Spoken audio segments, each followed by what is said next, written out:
Hello, and welcome to Home Space and Reason, a podcast about creating a home that thrives. Hi there, I'm Christina Browning, your host.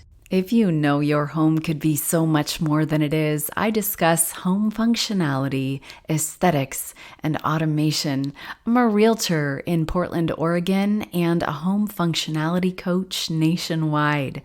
I geek out on every subject imaginable regarding your home and yard, challenging you to think of your space differently to get the most out of every square foot. I pose questions for you to think through about your space and your reason. This podcast is all positive, offering you virtual fist bumps and celebrating every win. Remember, there's no such thing as perfect, but you can still aim for your best every day. Follow along on social media under the handle Space and Reason. In this episode, let's discuss making home functionality and aesthetic choices when considering flooring. Episode 56.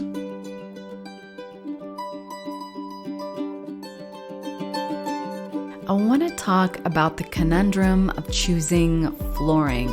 Whether you're building a home, remodeling many rooms, or simply updating the flooring in one particular room, there are many good questions to ask yourself about your space and your reason. Unlike most episodes, I'm going to pose these questions right out of the gate, so grab your pencil and paper. Today, I want you to think of this exercise in terms of a pros and cons list for yourself. Draw 3 vertical lines down your paper, making 4 columns. As a title for each section, starting in the second column, because the first column will provide space for titles down below, I want you to write Hardwoods /Laminate. And as the title for the next column, I want you to write carpet. And in the next column, how about vinyl? Now draw a horizontal line through the center, and down the edge in that first column, I want you to write pros on the top side and cons on the bottom. As I step through these topics, I want you to put the topic where it lands for you.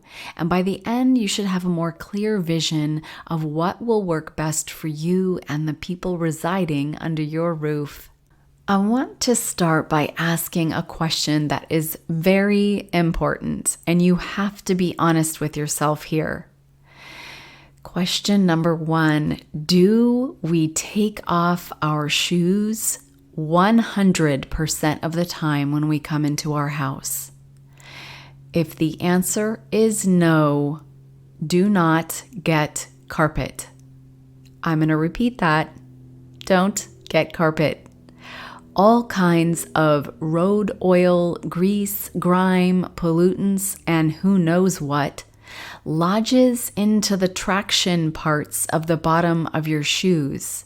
And when you step onto carpet, it gets pushed up into those crevices and cleans it out right onto the carpet. It's so disgusting. Let's just not do shoes on carpet. If you're a person that wears shoes in the house, definitely consider a different option.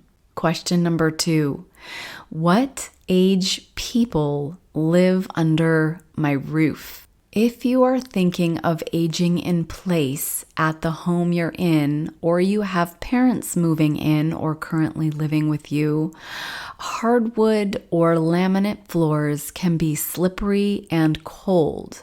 However, a rug over them can warm the feet as you get out of bed and prevent slipping. Although, asterisk here, rugs can be a tripping hazard at like 90 years old. So decide where you land on the age part and add it to the appropriate column. So if you have parents living with you and their range of motion with their feet is limited, you might absolutely not want rugs in your home. So age of people would go under a con for hardwoods. On the flip side, if you have tiny kids, According to Consumer Reports, vinyl floors bearing the flooring industry's Floor Score certification emit relatively low levels of volatile organic compounds, but VOCs are linked to respiratory illness and can cause headaches and dizziness. Despite the versatility and durability of vinyl, some groups, including the nonprofit Center for Health, Environment, and Justice, advise against buying any vinyl flooring, particularly for homes with small children, citing vinyl's lead and phthalate risks. Question number 3. Do I have sliding doors or French doors coming in from outside off this room, so maybe there's moisture or rain that could be tracked in? Hardwood or laminate can be incredibly slippery when wet. Of course, one obvious decision is a doormat, but if you have pets, this isn't always enough. Think of your situation, and if you have a sliding door, accordion wall of windows, or French doors, do you live in a climate that is wet part of the year? And if so, do you have pets? Your answers to these should be put on your grid accordingly. Question number 4. Does anyone in my household have allergies? Hardwoods or laminates are easier to keep clean because it's more difficult to pull out dust and pollen from carpets. It gets lodged deep down into the pad under the carpet even, and then it resurfaces when you walk on it. So opt for hardwoods or laminates or vinyl if you've got allergies. Question number 5. Do we have pets? Carpet is a hospitable place for pet smells, dander, and accidents to live. And yes, being nose blind is actually a thing. If you have pets, I would never recommend carpets. Question number 6. Resale. Are we thinking of selling anytime soon? If you're thinking of selling in the next few years, making the best impression will get the most out of your investment.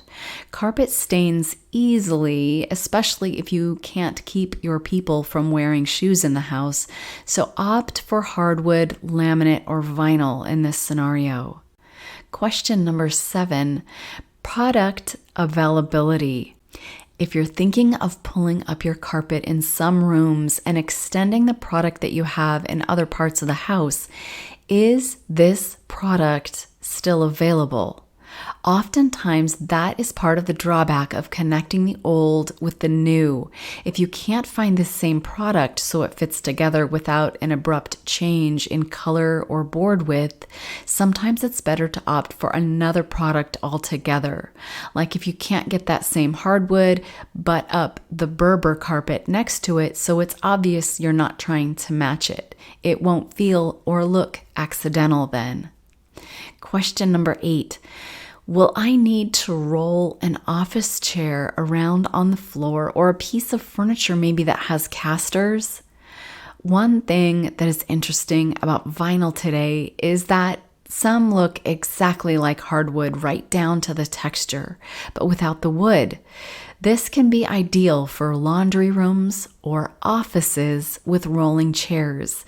It is less expensive than laminate, and yes, it's incredibly durable, low maintenance, and it's even used in some commercial applications where durability and maintenance are most important. This can also be ideal for an investment property like a rental or a beach house.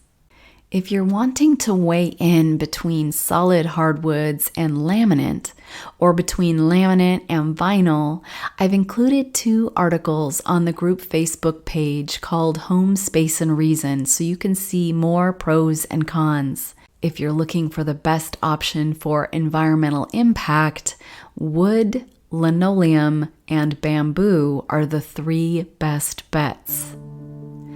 When is the last time you gave yourself a pat on the back for making it through an especially hard day, or finishing something you'd been putting off, or making a conscious choice to be positive when your gut reaction was to be grumpy? Finding small ways to celebrate can be a delight, from treating yourself to a candle of the month club to indulging in a bath and using a bath bomb. Small celebrations are a wonderful way to be your own best friend. Here, we celebrate every little win. I wanted to give a special shout out to those people on the Home Space and Reason Facebook group page. I love all the ideas being shared, completed projects being posted, and virtual high fives being exchanged. The group is a fun place to pose questions, just like Evelyn from Chicago did. She posted, "Hi. Questions for anyone with a 2-story house with the master bedroom downstairs and the kids' room upstairs. Did you regret it? Was it a big deal? How did you make it work?" Many people chimed in about their experiences so she could feel like she's making an educated buying decision. We love seeing your rooms, befores and afters. Tiffany shared a photo of the table her husband and brother-in-law just completed. From front porch decor to pictures of decisions you're trying to make.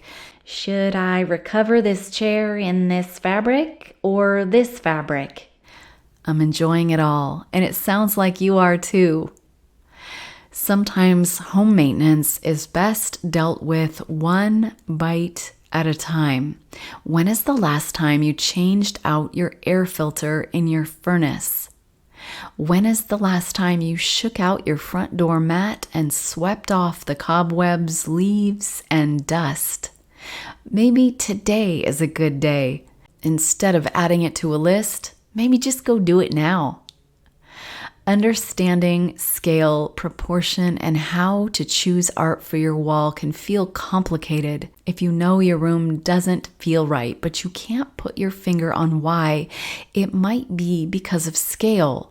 Let's learn more about these things in episode 43, and I'll even list 20 ideas of what to put on your wall. If you happen to know someone in the market to buy or sell in the greater metro Portland, Oregon area, kindly send them my way. The finest compliment I could ever receive is the confidence of your referral. When you buy a home with a realtor who's also a home functionality coach, you get the added value of an expert to think through how the space can be used to its best and highest potential, specific to the needs, passions, and values of your family. If you're thinking of buying or selling, use an agent that has dual expertise. Did you know that I hold a seller's representative specialist designation? I can list a home and stage it to make sense out of odd spaces so you get the most out of your investment. Make sure you subscribe to this podcast so they easily and automatically get downloaded as new episodes are released. And join the Facebook group called Home Space and Reason. If you're more of an Instagram kind of person, follow me under the handle Space and Reason. As always, my website, spaceandreason.com, is listed in the notes of every episode. Thanks for sitting in on this conversation about creating a home that thrives. I'll meet you back here for the next episode. And don't forget to leave a review.